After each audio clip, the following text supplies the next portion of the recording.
नमस्कार, शुभ सकाळ. मी गार्गी कोरेगावकर. न्यूज 18 लोकमतमध्ये तुम्हा सर्वांचं स्वागत करते. तर शनिवारी वाजत गाजत ढोल ताशांच्या गजरामध्ये, टाळ मृदुंगांच्या निनादामध्ये लाडक्या बाप्पाचं घरोघरी आगमन झालं. पूजा, आरती, प्रसाद, नाचगाणी, नवीन कपडे यामध्ये भक्त तल्लीन झाले होते.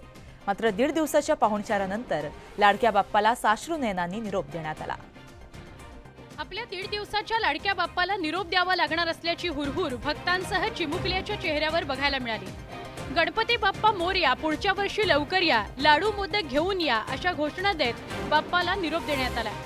मुंबईत गिरगाव चौपाटीवर गणपती विसर्जनाकरता गर्दी झाल्याचं बघायला मिळालं. पालिका आणि मुंबई पोलिसांकडून चौपाटीवर विशेष व्यवस्था करण्यात आली होती. तिकडे पुणे जिल्ह्यातही 1.5 दिवसाच्या सेवेनंतर लाडक्या बाप्पाला निरोप देण्यात आला. महापालिकेच्या वतीनं ओंकारेश्वर घाटावर तयार करण्यात आलेल्या विसर्जन हौदांवर बाप्पाचं विसर्जन करण्यात आलं.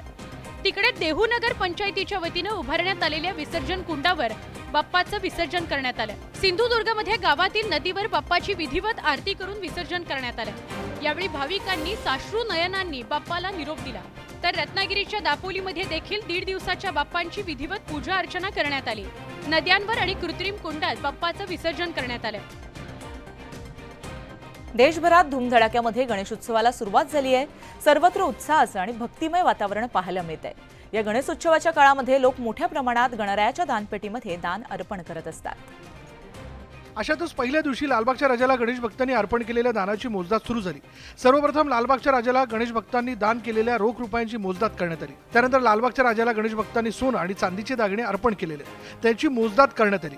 महाराष्ट्र बँक आणि GS महानगर बँकेच्या कर्मचाऱ्यांनी राजाच्या चरणी आलेल्या दानाची मोजदाद केली. लालबागच्या राजाला अर्पण केलेल्या या दान स्वरूप निधीचा वापर लालबागचा राजा सार्वजनिक गणेशोत्सव मंडळ अनेक सामाजिक उपक्रमांमध्ये करत असते. त्यामुळे गणेश भक्तांनी दान केलेल्या या निधीचा उपयोग गणेश भक्तांच्या अत्यावश्यक सेवेसाठी वापरला जातो. पहिल्याच दिवसापासून सर्वसामान्य गणेश भक्तांसह सेलिब्रिटी आणि नेते मंडळींनी लालबागच्या राजाच्या दर्शनाकरता गर्दी केली. त्यामुळे पुढील काही दिवसात लालबागच्या राजाच्या चरणी येणाऱ्या दानाचा आकडा वाढण्याची शक्यता आहे.